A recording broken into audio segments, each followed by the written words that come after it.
Hello everyone, कैसे हैं आप सब। आज हम बात करेंगे उस योजना के बारे में जिसकी शुरुआत हुई थी 2013 में और शुरुआत की थी हमारे पड़ोसी देश चाइना ने। अब ये योजना क्या है? ये योजना है BRI योजना। अब ये BRI योजना है क्या, इसके क्या क्या पॉइंट्स हैं, ये भारत के लिए क्यों इम्पोर्टेंट है या भारत इसका विरोध क्यों करता है, या ये कहूँ कि हमारे पड़ोसी देश इसको क्यों अपना रहे हैं, ये सब कुछ आज इस वीडियो में हम जानेंगे। तो चलिए, आपको मेरे पीछे 3 महान व्यक्तियों की फोटो दिखाई दे रही होगी, जिसमें से एक है हमारे नेपाल के प्रधानमंत्री, एक हैं आपके चाइना के स्मार्टी और एक है हमारे मोदी जी। तो इन तीनों का आज इस चित्र पे एक साथ होने का क्या मतलब है, तो मैं आपको इस पूरी न्यूज़ में बढ़िया से समझाऊंगा। सबसे पहले आपको ये समझना होगा कि ये न्यूज़ चर्चा में क्यों है। तो आपके नेपाल ने, हमारे पड़ोसी देश नेपाल ने चाइना के साथ एक समझौता किया है, और वो समझौता क्या है? बेल्ट एंड रोड्स पर साइन कर दिए हैं उसने। अब ये बेल्ट एंड रोड्स क्या है? इसी को हम कहते हैं BRI। BRI का मतलब होता है आपका सीधे सीधे बेल्ट एंड रोड इनिशिएटिव। तो ये चीज आपको आज समझनी होगी कि ये हमारे भारत के लिए क्यों इतनी इंपॉर्टेंट है, क्यों भारत हमेशा से इसका विरोध करता आया है। अब यहां पर नेपाल के प्रधानमंत्री KP शर्मा जी ने क्या किया है? बेल्ट एंड रोड फ्रेमवर्क सहयोग के तहत नेपाल चीन आर्थिक सहयोग और मजबूत होगा, ये स्टेटमेंट अपने एक हैंडल पर जारी की है। उन्होंने ये पूरा के पूरे MOU पे साइन किए हैं। तो ये अपने आप में एक इंपॉर्टेंट न्यूज़ हो जाती है। उन्होंने अपने एक हैंडल पे लिखा, X जिसे हम ट्विटर कहते थे, वहां पर इन्होंने लिखा कि ये देखिए, ये प्रॉपर उन्हीं के स्टेटमेंट हैं। तो इसको मैं आपको बता दूं कि आज हमने बेल्ट एंड रोड सहयोग के लिए फ्रेमवर्क पर हस्ताक्षर किए हैं। चीन की मेरी आधिकारिक यात्रा खत्म होने के साथ ही मुझे प्रधानमंत्री ली क्योंग के साथ द्विपक्षीय वार्ता, NPC के अध्यक्ष झोंग लीजे के साथ चर्चा और राष्ट्रपति शी जिनपिंग के साथ अत्यंत उपयोगी बैठक पर विचार करने का सौभाग्य प्राप्त हुआ। अब यहाँ पे एक व्यक्ति हैं जिनका नाम है शी जिनपिंग, और ये शी जिनपिंग वही व्यक्ति हैं जिन्होंने 2013 में OBOR की स्टार्टिंग की थी। अब ये OBOR ही क्या है? OBOR ही आपका BRI है। इसी का 2016 में नाम चेंज कर दिया गया और OBOR से क्या कर दिया गया? BRI कर दिया गया। अब यहां से आपको ये चीजें समझनी होंगी कि हमारे पड़ोसी देश इस योजना को क्यों अपना रहे हैं और ये योजना प्रॉपर कहती क्या है। तो इसको हम बहुत अच्छे से आज समझते हुए चलेंगे। अब इस यात्रा के दौरान नेपाल ने 9 समझौतों पर साइन किए हैं। अब उनमें से जो इंपॉर्टेंट है हम उस पर बात कर लेते हैं। एक आपको 8 नंबर का समझौता समझना होगा, जो कि बहुत इंपॉर्टेंट है। एक आपको 3 नंबर का, और एक आपको याद रखना होगा 2 और 1 नंबर का। तो यहां पर एक सुरंग है जिसका नाम है तोखा छहारे सुरंग। उसके निर्माण पर भी बात हुई है, समझौते पर साइन हुआ है। अब ये सुरंग अपने आप में इंपॉर्टेंट हो जाती है। यहां से क्वेश्चन पूछा जा सकता है कि जो तोखा छुराहा है वो कहां पर आपकी सुरंग है। ठीक है, तो तोखा छुहारे जो सुरंग है वो पूछी जा सकती है। दूसरी बात, यहां से नेपाल और चाइना के ट्रेड को बढ़ाने पर भी MOU साइन किया गया है। यहां पर 8 नंबर की अगर मैं बात करूं तो चीनी भाषा को भी बढ़ाने की बात की गई है, और अब नेपाल में चीनी भाषा को भी बढ़ाया जाएगा, इसके लिए भी एक समझौते पर साइन किए गए हैं। यहां से आगे बढ़े तो सबसे इंपॉर्टेंट जो BRI है उसको समझ लीजिए। BRI अब नेपाल ने क्या कर लिया है? एडॉप्ट कर लिया है। तो जब नेपाल इस चीज को एडॉप्ट कर रहा है, जिसका विरोध कौन कर रहा है भाई? इंडिया इसका विरोध कर रहा है। तो ये हमारे इंडिया की नजर से काफी नुकसानदायक है भारत के लिए। अब नेपाल क्या करेगा? नेपाल सीधे सीधे एक रेल के माध्यम से चाइना से कनेक्ट हो रहा है, क्योंकि यहां पर सीधे आपके ट्रेड को बढ़ाना है, और जब ट्रेड को बढ़ाया जाएगा तो चाइना सीधे सीधे नेपाल, आप समझ रहे हैं, काठमांडू तक आएगा। कहां से? चाइना के कई स्टेशन से। तो यहां काठमांडू तक अब चाइना की पहुंच स्थापित हो जाएगी और यह सामरिक स्थिति से भारत के लिए बिल्कुल भी सही नहीं है। अब यहां आपको समझना होगा जो मोस्ट इंपॉर्टेंट पॉइंट है कि भाई BRI होता क्या है। BRI पे इतनी बात हमने करी तो BRI को अच्छे से समझते हैं। BRI की सबसे पहले फुल फॉर्म आपको पता होनी चाहिए। तो BRI की फुल फॉर्म है बेल्ट एंड रोड इनिशिएटिव। ये आपके कई एग्जाम्स में पूछी जा सकती है, PCS के मेंस में पूछी जा सकती है, आपके UPSC वगैरह के क्वेश्चन पेपर में, प्रीलिम्स में, 2025 के प्रीलिम्स में ये जरूर पूछी जा सकती है।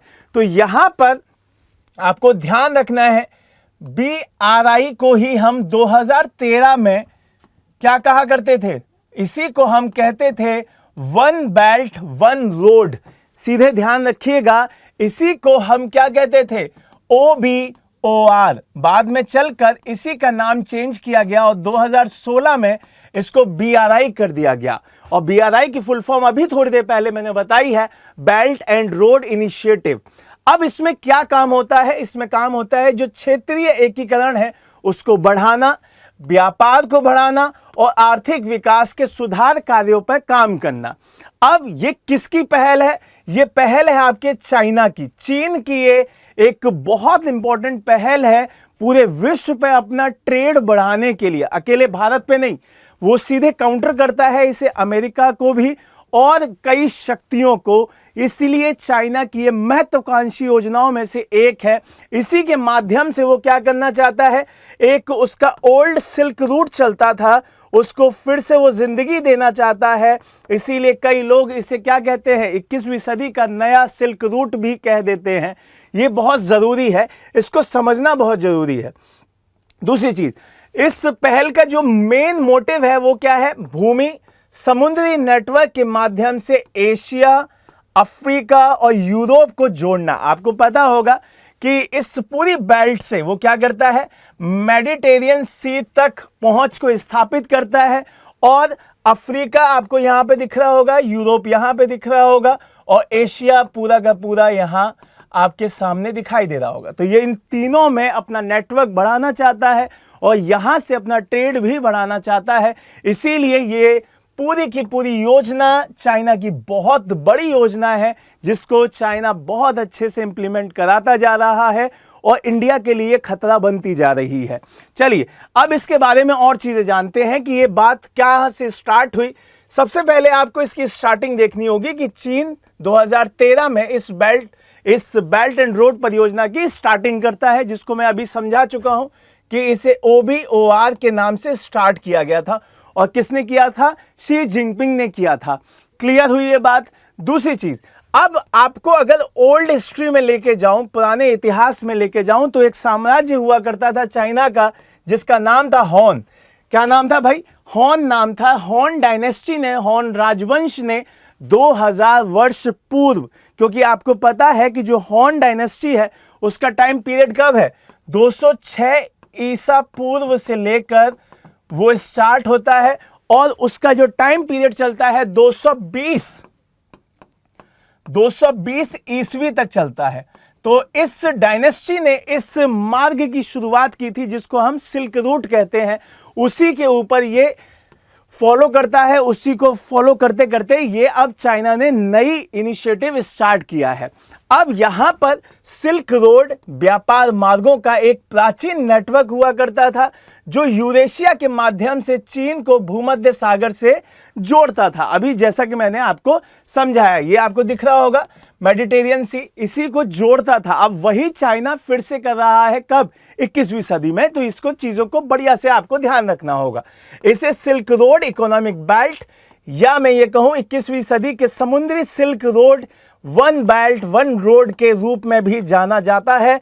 तो ये लाइन आपके लिए बहुत इंपॉर्टेंट है, बहुत ही ज्यादा। अब ये कनेक्ट इसको कर रहा है, ये परियोजना दक्षिण पूर्वी एशिया को, मध्य एशिया को, खाड़ी क्षेत्रों को, अफ्रीका को और यूरोप को सड़क, रेल और समुद्री मार्गों से जोड़ता है। तो यहां पे आपको याद रखना है कि ये वाटरवेजेस, दूसरा यहां पे रेल और तीसरा रोड। इन तीनों के माध्यम से कनेक्टिविटी को स्थापित कर रहा है। बहुत ही ज्यादा महत्वाकांक्षी योजना है, यह आपको क्लियर कर दूं यहां पे। फिर यहां से आगे बढ़ें। यहां पे अगर आपको देखें कि चाइना की इस पूरी परियोजना में 5 प्रकार की गतिविधियां आपको दिखाई देंगी। अब वो क्या क्या है उन पे देखिएगा। पहला, नीतिगत समन्वय। दूसरा, व्यापार का संवर्धन। आपको ये चीजें बहुत अच्छे से समझनी होंगी कि वो ट्रेड को कितना ज्यादा बढ़ा रहा है इस पूरी पॉलिसी के माध्यम से। अपने चाइना के ट्रेड को बहुत ज्यादा पूरे विश्व लेवल पर वो बढ़ाता जा रहा है। दूसरा, उसकी भौतिक कनेक्टिविटी। भौतिक कनेक्टिविटी का मतलब होता है फिजिकल कनेक्टिविटी, जिसमें आप रेल, रोड इस तरीके से पूरे विश्व पे अपने लोगों को पहुंचा पाएं, अपनी सुविधाओं को पहुंचा पाएं, अपने साधनों के माध्यम से वहां कनेक्ट कर पाएं। फिर अपने सबसे ज्यादा इंपॉर्टेंट जो उसका मोटिव है वो क्या है? चीनी मुद्रा, जिसका नाम क्या है? रैन मिनवी। और इसी को आपने दूसरी जो बहुत सारी किताबों में देखा होगा कि जो चीनी मुद्रा है उसको क्या कहते हैं? चीनी युआन कहते हैं। आपने सुना होगा चीनी युआन। तो आपको आज पता चला कि चीनी युआन को ही हम क्या कहते हैं? रैन मिनवी कहा करते हैं, जो कि अंतरराष्ट्रीय मार्केट पे वो क्या करना चाहता है? उसको लाना चाहता है कि भाई जो हम ट्रेड करें वो हम अपनी मुद्रा में करें, हम अपनी करेंसी में करें। वो चीज भी आपको ध्यान रखनी होगी कि इंटरनेशनल मार्केट में वो चीनी युआन या कहूं कि रैन मिनवी को बढ़ावा देना चाहता है। और सबसे लास्ट, वो लोगों की कनेक्टिविटी को भी बढ़ाना चाहता है कि भाई जो चाइनीज लोग हैं वो पूरे विश्व में पहुंचे और चाइना को बढ़ावा दें, चाइना की इकोनॉमी को बढ़ावा दें। ये उसका सबसे बड़ा मोटिव दिखाई देता है। अब इस पूरी योजना के तहत अगर उसके मेन मोटिव्स की बात करें तो अभी मैंने बताया कि जो उसका मेन मोटिव है वो क्या है?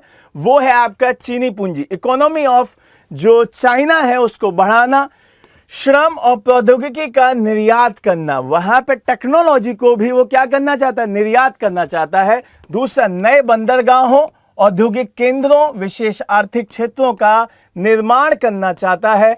वो सीधे सीधे इस तरीके से कई सारे पोर्ट्स, कई सारी जगह ऐसी अपने एरिया में कैप्चरिंग करना चाहता है जिससे वो ट्रेड को बहुत आसानी से कर सके और ट्रेड को चाइना के बढ़ा सके। यहां से आखिरी पॉइंट, इसका जो मेन मोटिव ये भी है कि वो सैन्य सुविधाओं का भी विकास करना चाहता है, अपनी आर्मी, अपनी नेवी वगैरह को भी और बढ़ावा देना चाहता है। यहां से अब बात करते हैं इंडिया के लिए। अगर हम इंडिया के माध्यम से देखें कि भाई ये इंडिया इसका विरोध क्यों करता है, इंडिया के लिए क्यों खतरे का चीज है, तो आपको एक मैप यहां पे दिखाई दे रहा होगा, इंडिया वाला। तो यहां आपको ये इंडिया का जो पूरा मैप ध्यान रखना है कि ये इंडिया का मैप है और इंडिया के साथ एक देश लगा हुआ है इधर, जिसका नाम है पाकिस्तान। तो आप पीओके वाला हिस्सा देखिएगा, ये जो हिस्सा है पीओके। तो चाइना ने क्या किया है? चाइना ने इस जो पॉलिसी के माध्यम से पीओके के थ्रू ये बीआरआई उन्होंने इंप्लीमेंट कराई है। तो भारत इसी का विरोध करता है कि भाई आपने पीओके से क्यों इसको गुजारा है, क्यों आपको जो करना है आप करिए, लेकिन आपने पीओके से क्यों इसको गुजारा। तो ये बहुत बड़ी परेशानी है भारत के लिए कि भाई अगर बाई चांस हम इसे फिर से अपने अधीन ले लेते हैं ना, अभी तो ये नहीं है, लेकिन अगर हमने अधीन लिया तो आप फिर सीधे सीधे किसके दुश्मन भी बनेंगे? अभी चाइना के भी बन जाएंगे। तो वो चीज है। तो यहां पे परियोजना के विरोध करता रहा है क्योंकि इस परियोजना का एक हिस्से के रूप में जो चीन पाकिस्तान इकोनॉमिक कॉरिडोर है, तो इसका नाम क्या है? इसका नाम है चाइना पाकिस्तान इकोनॉमिक कॉरिडोर और इसे पीओके से गुजारा गया है, ये वहां से गुजरता है, इसीलिए इंडिया इसका बहुत ज्यादा विरोध करता है। ये चीज आपको समझना होगा। एक और चीज कि इस पूरे कॉरिडोर में कई इंपॉर्टेंट शहर हैं उनके जो बिल्कुल हमारी सीमा के पास दिखाई देते हैं, जैसे इस्लामाबाद, लाहौर, ये बहुत इंपॉर्टेंट है। तो कराची हुआ, तो ग्वादर पोर्ट तक जाता है ये। तो ये चीजें आपको समझनी होंगी कि भाई भारत ऐसे ही विरोध नहीं कर रहा है, उसे पता है कि अगर इस तरीके की चीजें फुलफिल हो गई तो भारत के लिए आगे चल के बहुत ज़्यादा समस्या उत्पन्न हो सकती है, जो कि हो भी रही है। तो इसको बहुत अच्छे से समझना होगा। दूसरी चीज़ आपको ये समझनी होगी कि अगर भारत के पड़ोसी देश देखे जाए, जो उसके नेबर कंट्रीज़ हैं, नेबर कंट्रीज़ मतलब पड़ोसी जो देश हैं, अगर उन्हें देखा जाए तो चाइना सभी के साथ अपने ट्रेड को बढ़ाता जा रहा है। आपने देखा ही होगा, अभी मैंने जैसा बताया आपको कि चाइना ने एक कॉरिडोर बनाया जो कि पाकिस्तान के साथ था, अभी नेपाल के साथ कर ही लिया है इसने, चाइना नेपाल। बांग्लादेश के साथ कल ही मैंने एक न्यूज़ पढ़ाई है जिसने चाइना ने बांग्लादेश के साथ कई MOU साइन किए हैं, और श्रीलंका के साथ ट्रेड हो ही रहा है। इसका मतलब भारत के मेन 4 पड़ोसी देशों के साथ सीधे सीधे क्या कर रहा है, चाइना ट्रेड कर रहा है। और ये चीज़ भारत की इकोनॉमी को खराब करेगी, ये चीज़ भारत के सुरक्षा दृष्टि से भी अच्छी नहीं है। और ये बहुत अच्छे से समझना होगा भारत सरकार को कि जब इस तरीके की पहल कोई दूसरा देश उठा रहा है जो आपकी इकोनॉमी के लिए खतरा है, जो आपकी रक्षा के लिए खतरा है, तो भारत सरकार को कुछ ना कुछ स्टेप उठाने पड़ेंगे। अब यहां से आपके लिए लास्ट में एक क्वेश्चन आपको बताना है कि BRI का दूसरा नाम क्या है, और चाइना सरकार ने बोल्ट एंड रोड पहल को कब अपनाया था। A option one belt one road 2013, silk road economic belt 2012, 21वीं सदी का समुद्री सिल्क रोड 2011, या उपयुक्त सभी 1991। ठीक है, तो ये चीज़ आपको समझनी होगी और ये चीज़ आपको याद रखनी होगी। इसका कमेंट बॉक्स में ज़रूर आंसर दीजिएगा। उम्मीद है कि आपको ये न्यूज़ काफ़ी पसंद आई होगी और आपके काफ़ी काम की भी होगी। तो कमेंट बॉक्स में ज़रूर इसका आंसर दीजिएगा। जय हिंद, जय भारत।